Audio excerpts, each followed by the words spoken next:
Assalamualaikum warahmatullahi wabarakatuh. Terima kasih atas kesempatan yang diberikan untuk kelompok kami dalam mempresentasikan materi tentang JKN Mobile Application. Perkenalkan, saya Gradistia Randatan Dilawah sebagai moderator dalam presentasi ini. Pada video ini, kami akan memaparkan materi secara bergantian sesuai dengan bagian yang sudah kami siapkan. Sebelumnya, saya akan memperkenalkan anggota kelompok saya, yaitu Aris Mendandar dan Citra Sulpiani. Baiklah, untuk memulai, kita akan mendengarkan pemaparan materi dari Citra Sulpiani mengenai pengertian dan fungsi. Baik, di sini saya akan menjelaskan mengenai apa sih itu aplikasi mobile JKN. Aplikasi mobile JKN adalah platform digital yang disediakan oleh BPJS Kesehatan untuk memudahkan peserta Jaminan Kesehatan Nasional atau JKN dalam mengakses berbagai layanan kesehatan. Aplikasi ini memungkinkan peserta untuk mengelola informasi kepesertaan dan memanfaatkan layanan kesehatan dengan lebih efisien. Berikutnya yaitu fungsi aplikasi mobile JKN. Aplikasi mobile JKN memiliki berbagai fitur yang dirancang untuk mempermudah peserta BPJS Kesehatan dalam mengakses layanan kesehatan secara digital. Fungsi aplikasi mobile JKN yaitu yang pertama, informasi kepesertaan. Fitur ini menampilkan data lengkap tentang status kepesertaan seperti nomor kartu BPJS Kesehatan, nama peserta, status aktif atau nonaktif, jenis kepesertaan, serta data anggota keluarga yang terdaftar. Peserta dapat memastikan bahwa mereka dalam status aktif dan berhak mendapatkan layanan kesehatan yang dijamin oleh BPJS Kesehatan. Yang kedua, ada pendaftaran atau penggantian fasilitas kesehatan tingkat pertama atau FKTP. Peserta bisa memilih atau mengganti fasilitas kesehatan tingkat pertama seperti puskesmas, klinik, atau dokter keluarga yang bekerja sama dengan BPJS. Ketentuan penggantian FKTP yaitu peserta hanya bisa mengganti FKTP setelah 3 bulan kepesertaan di FKTP yang sebelumnya, kecuali ada alasan tertentu seperti pindah domisili.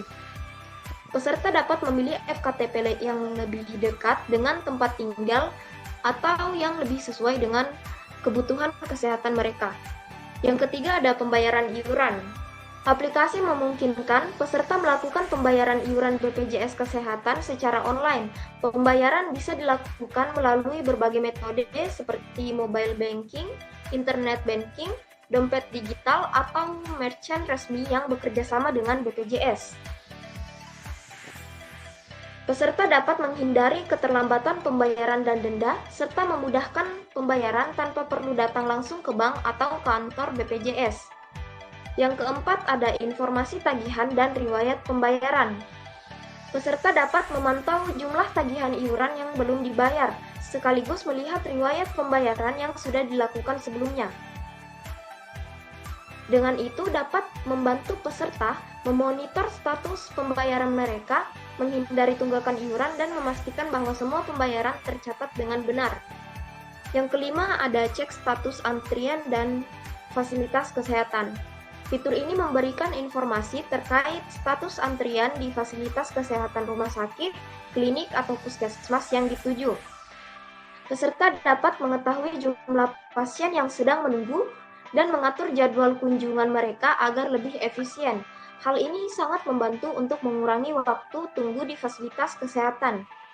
Yang keenam ada telekonsultasi. Beberapa FKTP yang bekerja sama dengan BPJS menyediakan layanan telekonsultasi melalui aplikasi mobile JKN, memungkinkan peserta untuk berkonsultasi dengan dokter secara online. Peserta dapat menghemat waktu dan biaya transportasi karena tidak perlu datang langsung ke FKTP, terutama untuk keluhan kesehatan yang dapat ditangani melalui konsultasi jarak jauh. Ini juga penting selama masa pandemi dulu atau ketika mobilitas terbatas. Yang ketujuh ada claim reimbursement. Fitur ini memungkinkan peserta mengajukan klaim reimbursement secara online jika mereka membayar layanan kesehatan yang seharusnya dijamin oleh BPJS Kesehatan dengan alasan tertentu. Peserta dapat mengunggah dokumen pendukung seperti kwitansi pembayaran, resep obat, dan diagnosis dokter. Setelah diverifikasi, klaim akan diproses untuk penggantian dana. Manfaatnya yaitu dapat mempermudah proses klaim tanpa perlu mengunjungi kantor BPJS secara langsung. Yang ke-8, informasi dan edukasi kesehatan. Aplikasi mobile JKN juga menyediakan artikel, tips, dan panduan kesehatan bagi peserta. Konten ini meliputi informasi tentang pencegahan penyakit, gaya hidup, serta panduan mengenai penggunaan layanan BPJS Kesehatan. Peserta mendapatkan edukasi kesehatan secara mudah dan teratur yang dapat membantu mereka menjaga kesehatan dan mencegah penyakit. Yang ke-9 ada screening kesehatan. Aplikasi menyediakan fitur screening kesehatan yang memungkinkan peserta mengisi kuesioner terkait riwayat kesehatan mereka, seperti kebiasaan merokok, riwayat penyakit keluarga, dan aktivitas fisik. Berdasarkan hasil screening, peserta bisa mengetahui risiko kesehatan yang mungkin mereka miliki dan mendapatkan rekomendasi untuk tindakan dan pencegahan atau pemeriksaan lebih lanjut, dan beberapa fitur yang bermanfaat lainnya. Ya, terima kasih Citra Sulpiani atas penjelasannya. Selanjutnya, saya sendiri, Gradistia Rendatan Lawa, akan membahas tentang kelebihan dan kekurangan dari aplikasi mobile JKN ini. Baik, yang pertama itu kelebihan. Adapun kelebihan dari mobile JKN ini, yang pertama, akses 24/7 dan kemudahan penggunaan. Mobile JKN bisa diakses kapan saja dan di mana saja, memungkinkan peserta BPJS Kesehatan untuk mengelola layanan mereka tanpa harus terikat oleh waktu dan tempat. Fitur-fitur yang ditawarkan memiliki antarmuka yang sederhana dan mudah dipahami, sehingga memudahkan pengguna dari berbagai kalangan untuk mengakses layanan kesehatan secara digital. Yang kedua, pembayaran iuran yang mudah dan praktis. Peserta bisa membayar iuran BPJS langsung melalui aplikasi dengan berbagai metode, seperti mobile banking, e-wallet, atau gerai yang bekerja sama.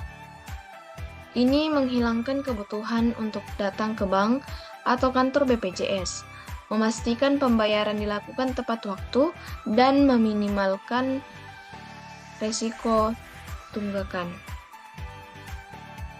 Yang ketiga, telekonsultasi dengan dokter. Fitur telekonsultasi memungkinkan peserta berkonsultasi dengan dokter secara online, tanpa perlu datang ke fasilitas kesehatan. Ini sangat membantu terutama dalam situasi darurat atau selama pandemi, di mana mobilitas terbatas. Dengan layanan ini, peserta tetap dapat memperoleh layanan medis dasar dari rumah. Yang keempat, cek status antrian di fasilitas kesehatan. Mobile JKN memungkinkan peserta melihat status antrian di puskesmas, klinik, atau rumah sakit. Peserta dapat mengetahui berapa banyak pasien yang datang menunggu, sehingga mereka bisa merencanakan kunjungan ke fasilitas kesehatan dengan lebih efisien dan mengurangi waktu tunggu yang tidak perlu. Dan yang terakhir, kartu BPJS digital. Aplikasi menyediakan kartu BPJS dalam format digital yang menggantikan kartu fisik. Peserta dapat menunjukkan kartu digital ini saat berkunjung ke fasilitas kesehatan, memudahkan akses layanan tanpa perlu membawa kartu fisik dan mengurangi risiko kartu hilang atau rusak. Yang berikutnya, saya akan membacakan kekurangan dari mobile JKN.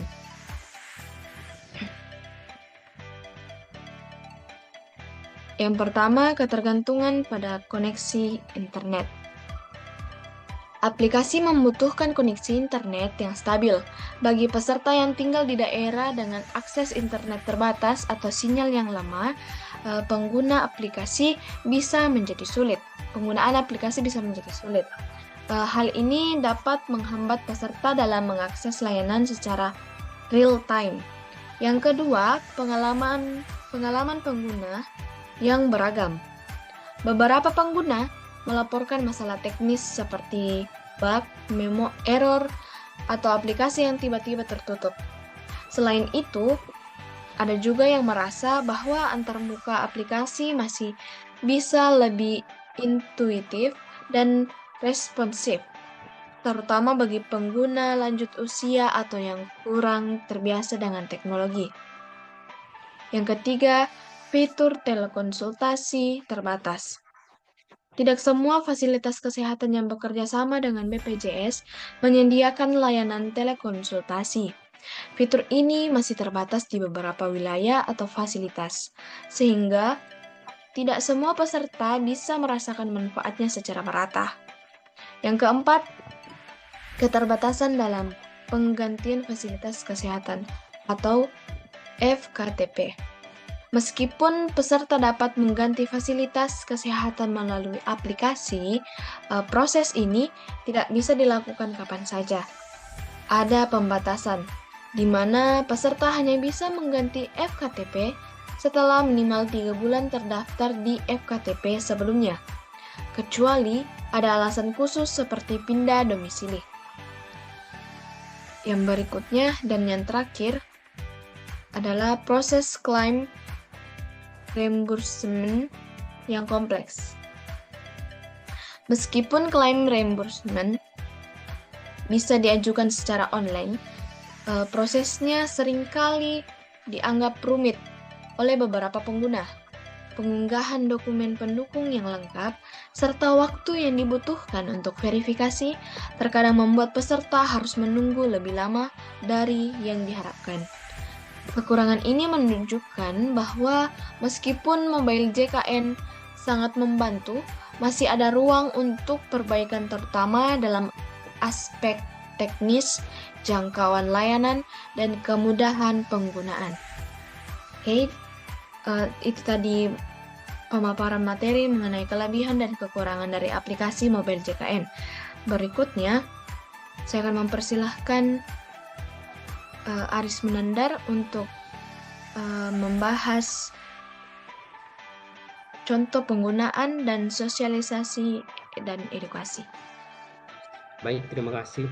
Adapun dari sosialisasi dan edukasi. Sosialisasi dan edukasi mengenai aplikasi mobile JKN oleh BPJS Kesehatan sangat penting untuk memastikan bahwa masyarakat, terutama peserta Jaminan Kesehatan Nasional atau JKN, dapat memanfaatkan semua fitur dan layanan yang ditawarkan. Berikut penjelasan yang lebih detail tentang aspek ini. Yang pertama, pentingnya sosialisasi, yaitu meningkatkan kesadaran. Banyak peserta BPJS Kesehatan yang mungkin belum tahu tentang adanya aplikasi mobile JKN atau bagaimana cara menggunakannya. Sosialisasi yang baik dapat meningkatkan kesadaran masyarakat tentang kemudahan yang ditawarkan oleh aplikasi ini. Yang kedua, menjangkau berbagai kalangan. Sosialisasi perlu dilakukan berbagai lapisan masyarakat, termasuk kelompok usia lanjut yang mungkin tidak terbiasa dengan teknologi. Dengan strategi yang tepat, BPJS Kesehatan bisa menjangkau semua segmen masyarakat. Yang ketiga, promosi fitur unggulan. Dengan melakukan sosialisasi efektif, BPJS Kesehatan dapat menyoroti fitur-fitur unggulan aplikasi seperti pembayaran iuran yang mudah, telekonsultasi, dan cek status antrian, sehingga peserta dapat merasakan manfaatnya secara langsung.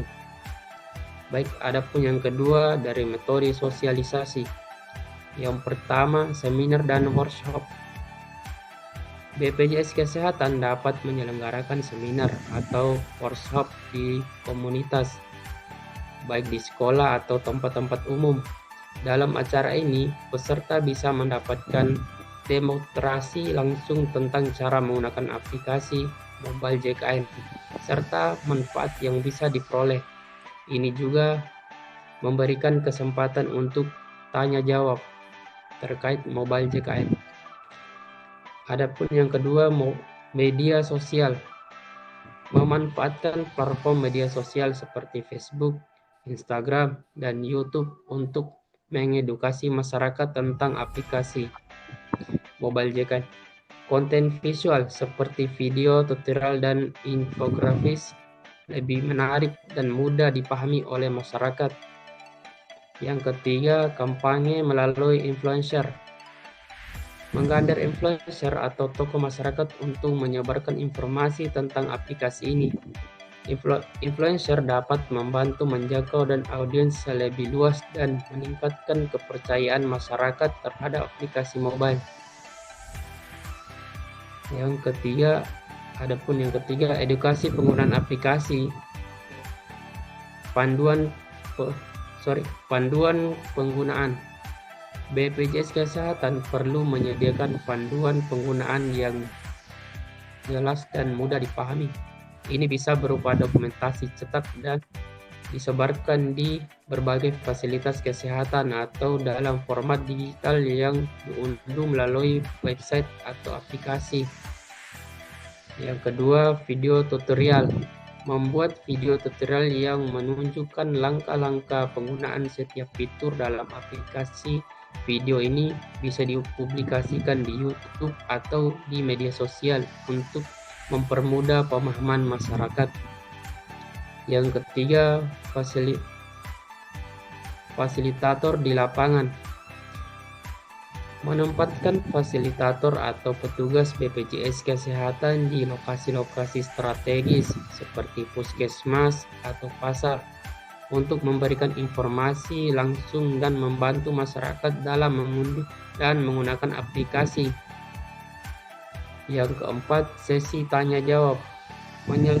Menyelenggarakan sesi tanya jawab secara rutin, baik secara online maupun offline, untuk menjawab keraguan dan pertanyaan masyarakat terkait aplikasi mobile JKN ini, untuk membantu meningkatkan pemahaman dan mengurangi kebingungan.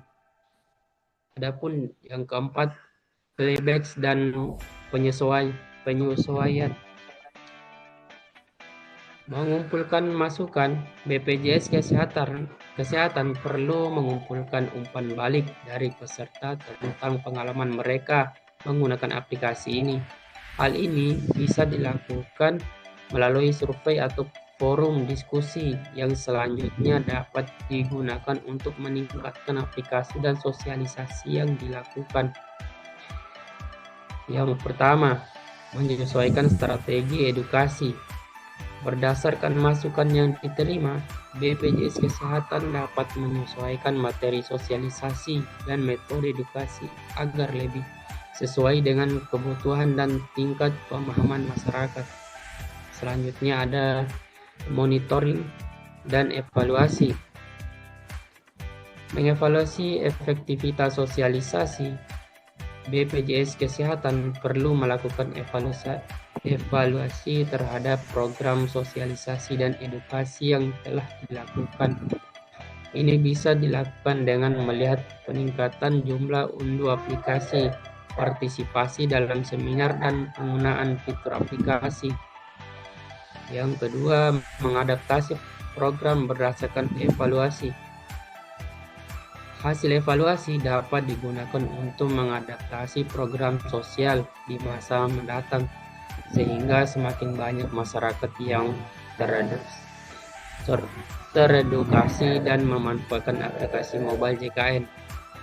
Dengan melakukan sosialisasi edukasi yang efektif, BPJS Kesehatan dapat memastikan bahwa lebih banyak peserta yang memanfaatkan aplikasi mobile JKN, sehingga layanan kesehatan menjadi lebih mudah diakses dan meningkatkan kepuasan peserta. Terima kasih. Berikut cara kegunaan aplikasi mobile JKN. Berikut beberapa tampilan di aplikasi mobile JKN dan fitur-fiturnya. Yang pertama ada info program JKN. Di dalam info program JKN ada 6 fitur dan di antaranya ada pendaftaran, hak dan kewajiban, sanksi, fasilitas dan manfaat, info cara pembayaran, dan tanya jawab. Adapun info lokasi vaksin. Info lokasi vaksin ini adalah puskesmas atau rumah sakit terdekat yang menyediakan terhubungnya di aplikasi mobile tersebut, dan adapun jarak dari rumah sakit atau puskesmas yang dituju, baik dari Laule Bukit Harapan yang di Bojo di Baru juga dapat diakses. Adapun riwayat pelayanan, yang di riwayat pelayanan ini adalah studi kasus atau yang pernah kita alami dan kita periksa melalui mobile JKN, tertera riwayat penyakit apa yang kita dapatkan waktu itu ke rumah sakit atau puskesmas. Adapun dari bugar dan cicilan, di sini kita bisa mencicil pembayaran kayak pinjam online.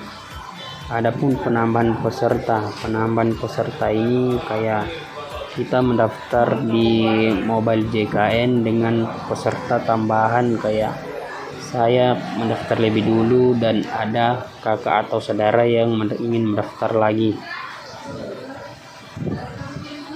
Adapun info peserta, di sini saya memakai BPJS Kesehatan. Saya sendiri harus menandar informasi peserta yang ada di dalam aplikasi mobile saya adalah diri saya sendiri dengan vaksin 1 atau BPJS dari luar atau dari NTB. Adapun pendaftaran atau pelayanan antrian, ada di situ kayak vaksin tingkat pertama dan vaksin rujukan tingkat lanjut. Vaksin tingkat pertama itu kayak harus rujuk di puskesmas terlebih dahulu, dan vaksin rujukan tingkat lanjut itu semisal dari pihak puskesmas tidak bisa merawat atau tidak bisa merawat lah pokoknya, dan dirujuklah ke tingkat lanjut kayak di rumah sakit. Adapun konsultasi dari dokter. Konsultasi dari dokter itu seperti kita pernah konsultasi di dokter itu kayak kita pernah di sewaktu di rumah sakit ada kayak terhubung langsung di riwayat pelayanan. Perubahan data. Di perubahan data saya memakai data saya sendiri dengan BPJS dari luar Sulawesi Selatan. Adapun pengaduan layanan JKN. Adapun menu beberapa lainnya seperti info ketersediaan tempat tidur, info jadwal tindakan operasi, info iuran, pendaftaran atau debit, info riwayat pembayaran, screening riwayat kesehatan, info visual account, dan minum obat. Dan adapun dari pilihan lainnya yaitu berita. Di berita sini kita bisa mencari gaya hidup sehat yang bisa menghindar dari apa yang kita rasakan pada saat kita sakit, kayak sakit apa kita itu waktu itu hari, dan kita bisa baca-baca di sini. Dan adapun dari kartu, ini adalah kartu digital yang disediakan oleh kartu BPJS pada saat mendaftar. screenshot dan kirim kartu keluarga ke dokter atau puskesmas langsung untuk mengantri sehari sebelum pemeriksaan agar lebih cepat.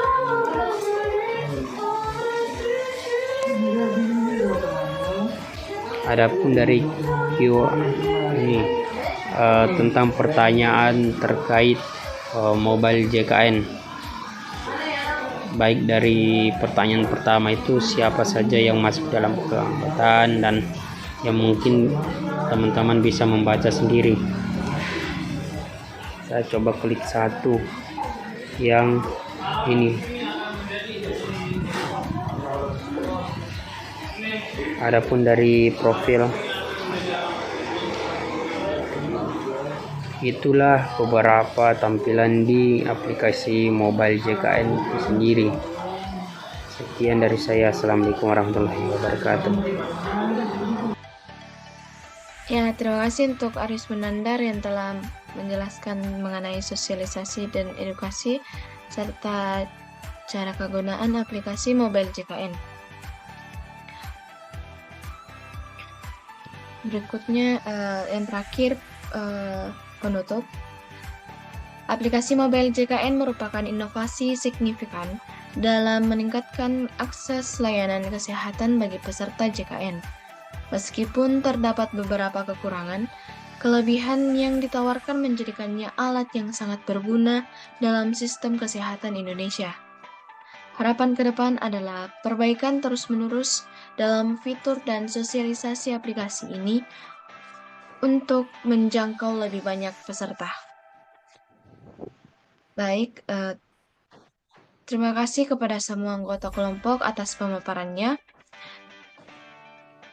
Demikianlah presentasi dari kelompok kami mengenai JKN Mobile Application. Kami berharap informasi yang telah kami sampaikan bermanfaat bagi semua yang menonton. Mohon maaf jika ada kekurangan dan kesalahan dalam penyampaian kami. Terima kasih atas perhatiannya, dan sampai jumpa di kesempatan selanjutnya. Assalamualaikum warahmatullahi wabarakatuh.